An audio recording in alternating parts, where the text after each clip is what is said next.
India versus Australia fourth test match, और ये एक डिसाइडिंग टेस्ट मैच हो सकता है। इससे थ्रिलिंग तो कुछ नहीं होगा और हम लोग सब इंतजार कर रहे हैं कि ये टेस्ट मैच में क्या होने वाला है और कौन सी टीम यहाँ पे डोमिनेट करे और जीते। एज एन इंडियन आप सब चाहेंगे कि इंडिया जीते, बट ये जानना भी जरूरी है कि न्यूमरोलॉजी के पॉइंट ऑफ व्यू से किस टीम को एडवांटेज मिल रहा है।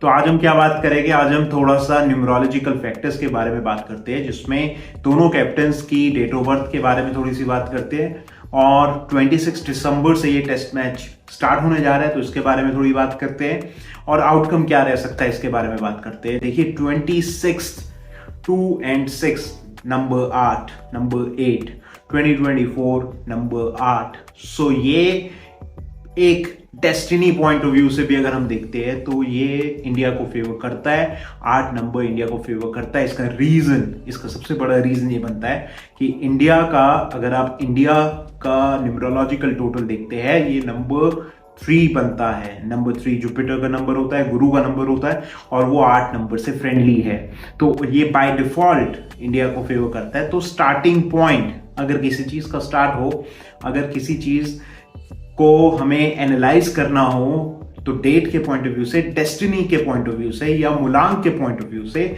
हम नंबर 8 जो जिस डेट पे इवेंट होना है उस डेट को इस साल से अगर कंबाइन करें तो ये मूलांक नंबर इंडिया के फेवर में आता है। तो क्या ये बहुत बड़ा फैक्टर होगा इंडिया के लिए? जी नहीं, क्योंकि हम लोगों को ये भी देखना पड़ेगा कि मैच कहाँ हो रहा है। अगर ये इंडिया में हो रहा होता तो ये एक डिसाइडिंग फैक्टर हो सकता था, क्योंकि एक तो होम एडवांटेज मिलता, और आप जिस जगह पे, एक जैसे होता है ना नेटिव का बर्थ हो रहा है, उसी पॉइंट ऑफ व्यू से अगर हम देखते हैं कि न्यूमरोलॉजिकल नंबर, न्यूमरोलॉजी के पॉइंट ऑफ व्यू से the place matter a lot. So आप कौन सी जगह पे कौन सा इवेंट कर रहे हैं वो देखना भी बहुत इंपॉर्टेंट है। तो 8 नंबर तो बाय डिफॉल्ट इंडिया के फेवर में है, डेट इंडिया के फेवर में है।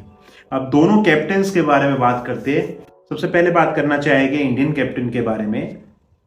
नाम सबको पता ही है, बताने की जरूरत नहीं। रोहित के बारे में अगर हम बात करें तो रोहित की डेट ऑफ बर्थ बनती है 30 अप्रैल 1987। अब इसमें जो उनके नंबर्स का टोटल आता है और जो उनका नंबर बनता है वो बनता है नंबर 5। नंबर 5 इसका रूलिंग नंबर होता है मर्कुरी का। लेकिन आप मर्कुरी के पॉइंट ऑफ व्यू से देखें तो कहीं ना कहीं रोहित का चार्ट मैंने एनालाइज नहीं किया और उनका टाइम ऑफ बर्थ भी नहीं है मेरे पास, लेकिन आपने उनका बात करने का, स्पीच का एक लहजा जरूर देखा होगा। उससे अगर गेस करें वो ये एंड वो, या वहां पे या यहाँ पे, वो अपनी बातों को, अपने सेंटेंसेस को पूरा नहीं करते और अपनी बातों को बस एकदम से करके बोल देते हैं, और वो थोड़ा नरेटिव, उनका जो थॉट प्रोसेस है थोड़ा वीक है इस पॉइंट ऑफ व्यू से।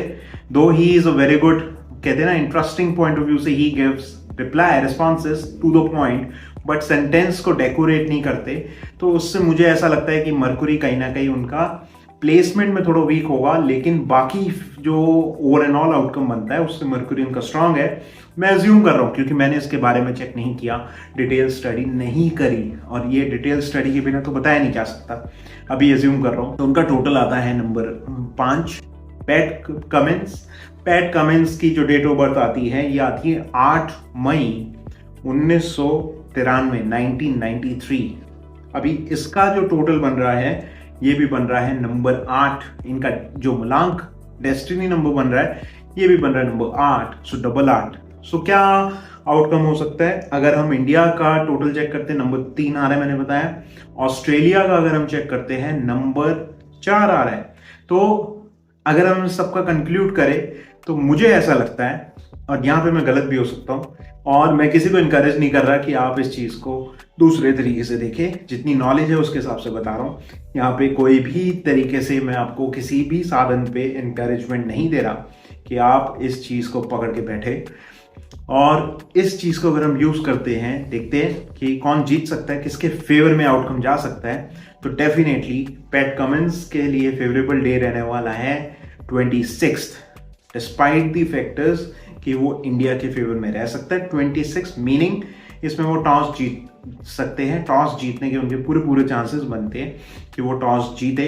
उसके बाद जो भी डिसाइड करे पिच कैसी है, बहुत सारे फैक्टर्स इस पे एक रोल प्ले करते हैं। देखिए हम लोग तो एक पॉइंट ऑफ व्यू से, मैं न्यूमरोलॉजिकल पॉइंट ऑफ व्यू से आपको एक चीज बता रहा हूं, लेकिन क्या इसका कार्मिक एक्टिविटी, क्योंकि पिच, बहुत सारे फैक्टर्स, वेदर, आपने देखा अभी मैच ड्रॉ हो गया, उसमें कितना वेदर ने एक रोल प्ले किया। और इंडिया को एज अ क्रिकेट लवर अगर मैं बात करूं तो इंडिया, मुझे ऐसा लगा, 5th डे में एडवांटेज लेके ये मैच को स्टार्ट करेगा। तो पैट कमिंस जरूर टॉस जीत सकते हैं, फर्स्ट हाफ उनके फेवर में रह सकता है, लेकिन जैसे जैसे ये मैच लीड करेगा उसके बाद इंडिया को एडवांटेज है और इंडिया को ये मैच जीतने के चांसेस ज्यादा हैं, क्योंकि ऑस्ट्रेलिया का नंबर 4 है, लक उनके फेवर में रहेगा। तो लकी फैक्टर से अगर आप चलोगे तो ऑस्ट्रेलिया जीत जाएगा।